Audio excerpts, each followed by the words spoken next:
Magandang araw po sa inyong lahat, lalo na sa aming guro na si Ginoong Nathaniel Giantore.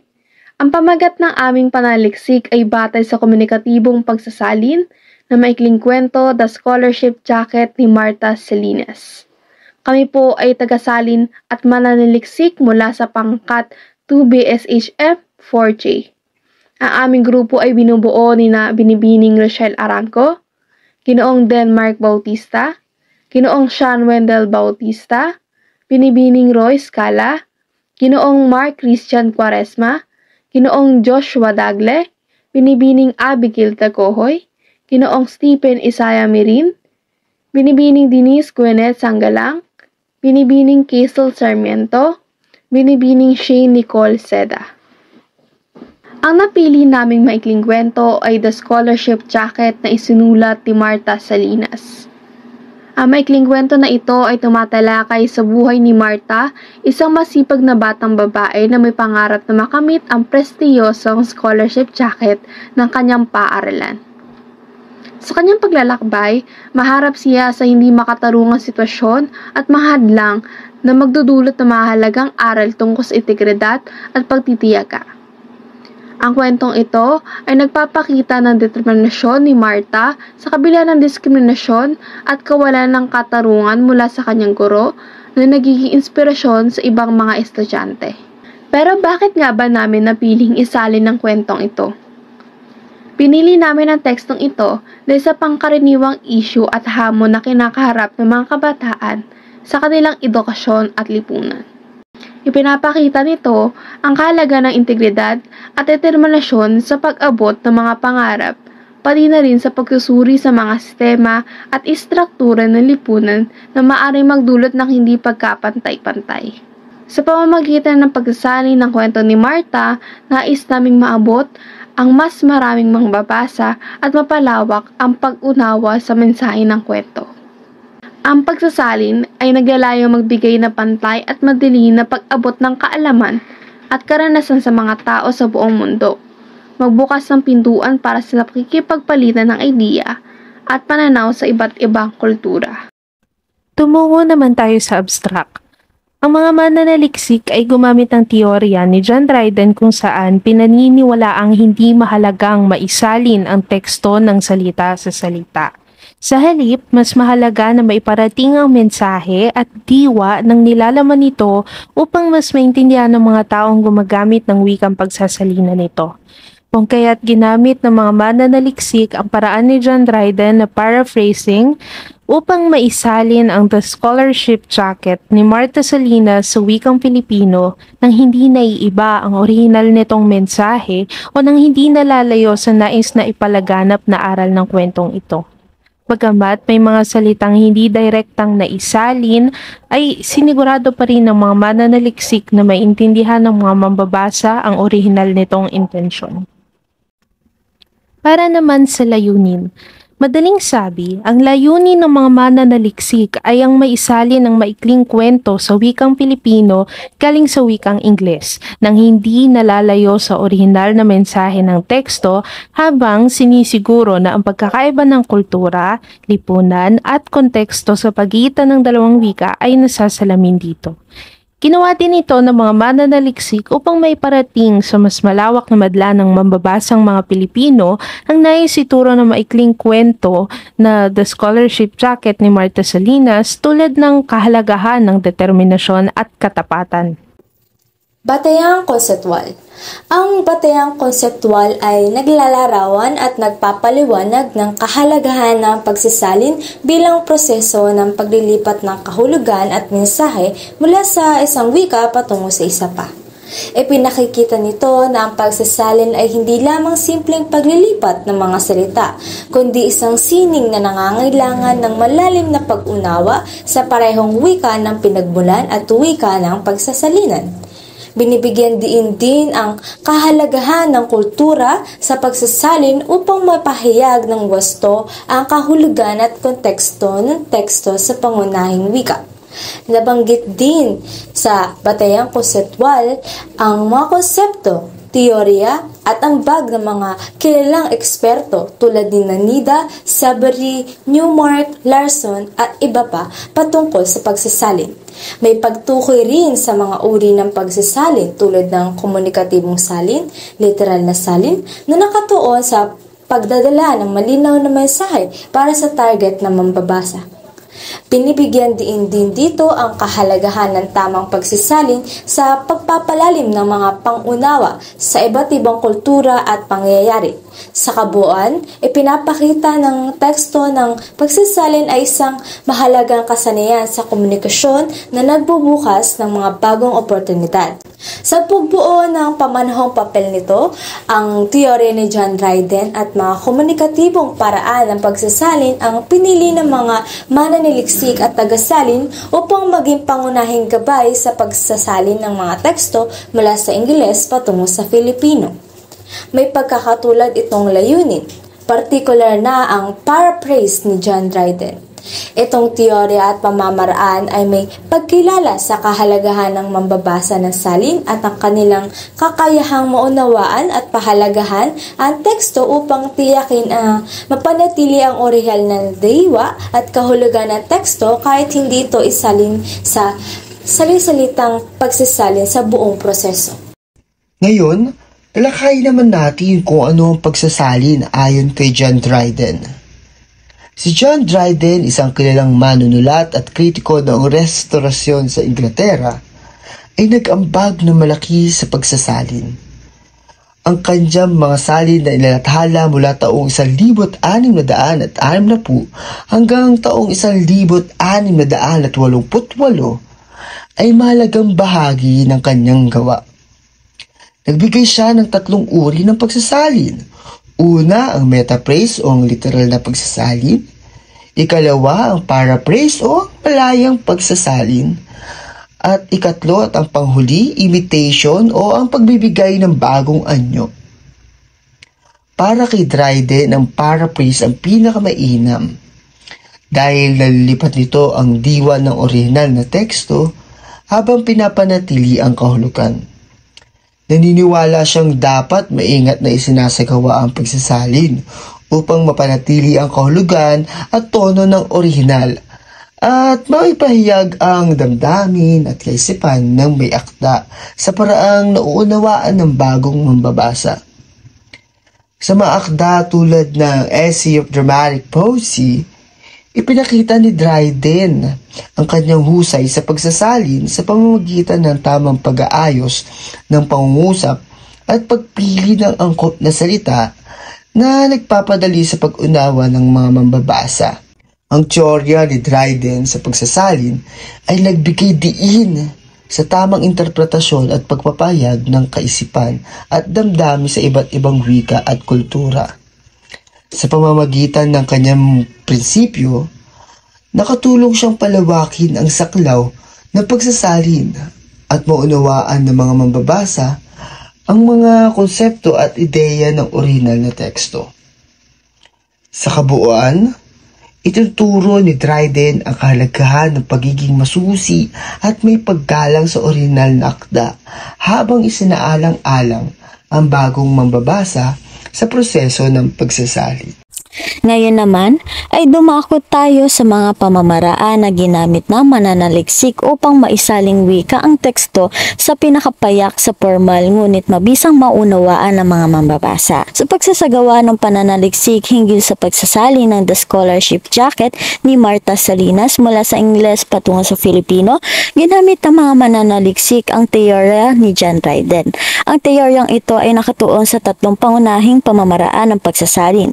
Una, ang metapraise, literal na pagsasalin. Tumutukoy ito sa direktang pagsasalin ng mga salita mula sa isang wika patungo sa isa pa, na mas mataas na pagkakatugma sa istruktura at gramatika. Pangalawa naman ang paraphrase, malayang pagsasalin. Sa paraang ito, ang focus ay sa kahulugan at ideya kaysa sa eksaktong mga salita. At ang panghuli ay ang imitasyon, malikhain o adaptibong pagsasalin. Ito ay tumutukoy sa malikhaing at adaptibong pagsasalin kung saan maaaring baguhin ang orihinal na teksto upang mas angkop ito sa kultura ng pinagsasalinang wika. Ang sumunod naman na pamamaraan ng pagsasalin na ginamit namin ay ang komunikatibong pagsasalin. Ang komunikatibong pagsasalin ay isa ring pamamaraan ng pagsasalin na naglalayong mapatantili ang kahulugan at epekto ng orihinal na mensahe sa target na mambabasa. Layunin nito magawing natural at madaling maunawaan ang salin sa bagong wika habang tapat sa orihinal na intensyon ng may akda. Sa aming pagsasalin ng The Scholarship Jacket, ginamit namin ang komunikatibong pagsasalin upang mapanatili ang emosyon at damdamin. Mahalagang mapanatili ang mga damdamin at emosyon ng mga karakter upang madama din ito ng mga mambabasang Filipino. Pangalawa, ang pag-intindi sa konteksto.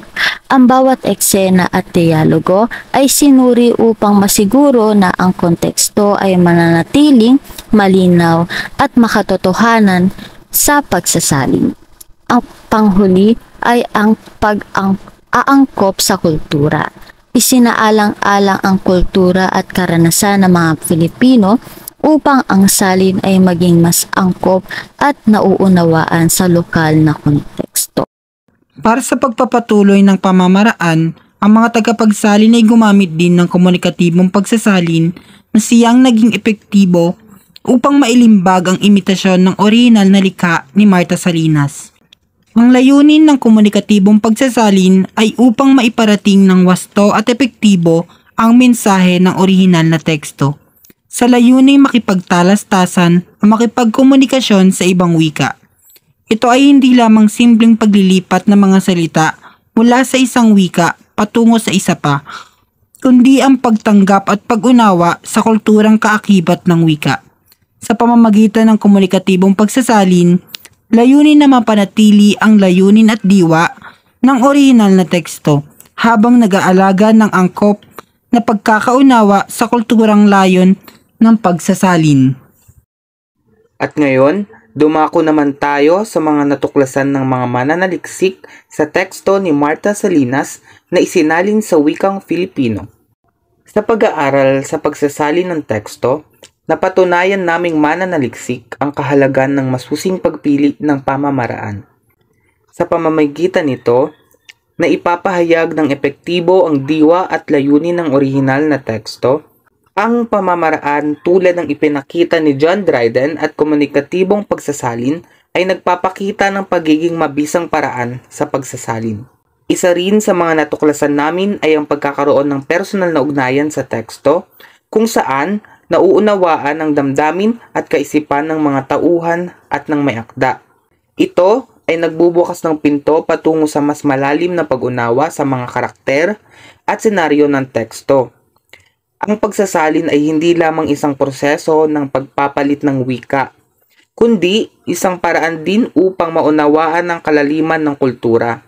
Sa pamamagitan nito, nagiging mas malinaw ang mga kaugalian, paniniwala at pagpapahalaga ng isang kultura na nakapaloob sa teksto.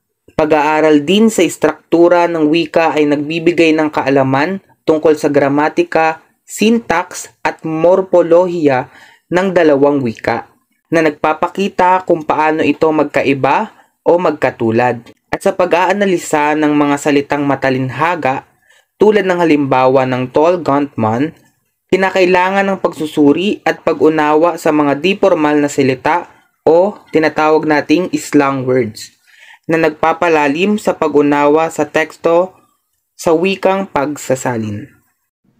Sa buod ng pagsasalin, ang pagkilala sa mga iba't ibang wika ay mahalaga upang maiparating ng tama ang damdamin at intensyon ng orihinal na teksto.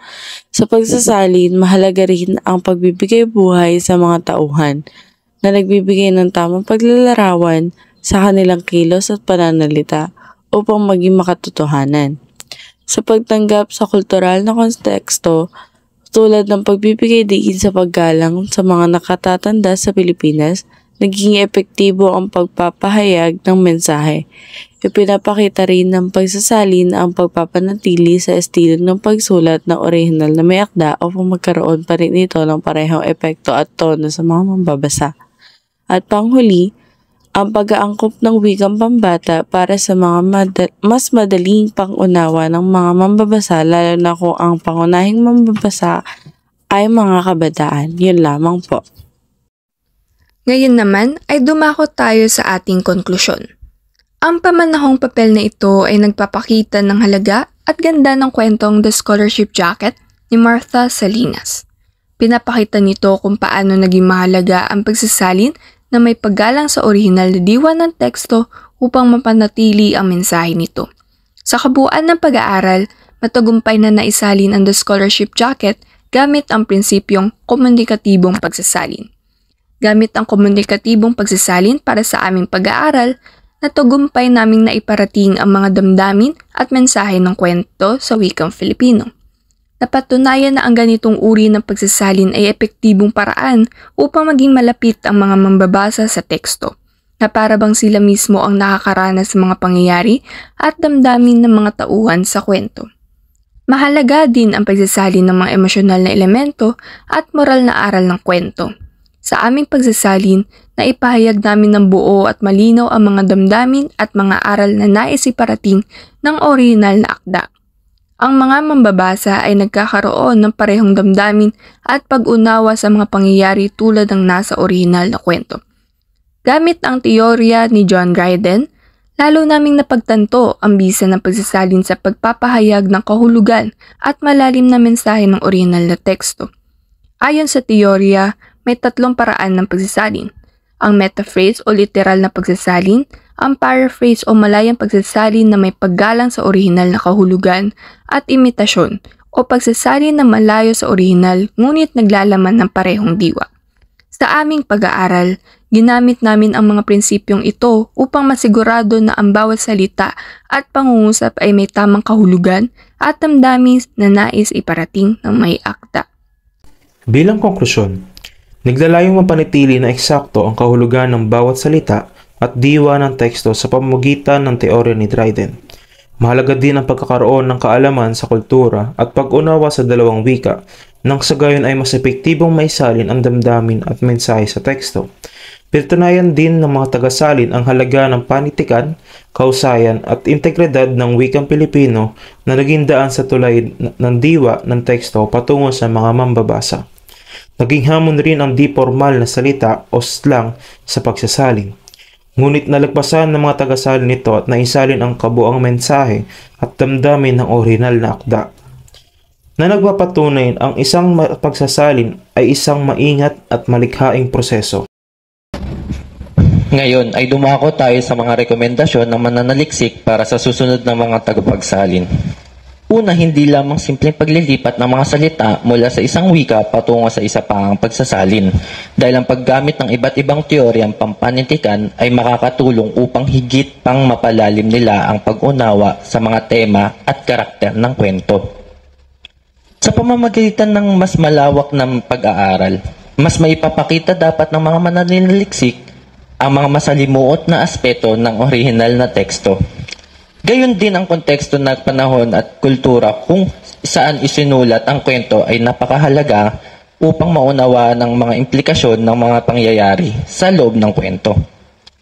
Ang bawat salita at pangungusap sa orihinal na teksto ay dapat may partikular na kahulugan na dapat mapanatili upang maiwasan ang maling interpretasyon, dahil mahalaga ang pagiging tapat sa orihinal na mensahe upang mapanatili ang integridad ng kwento. Ayun lamang po at maraming salamat sa inyong pakikinig.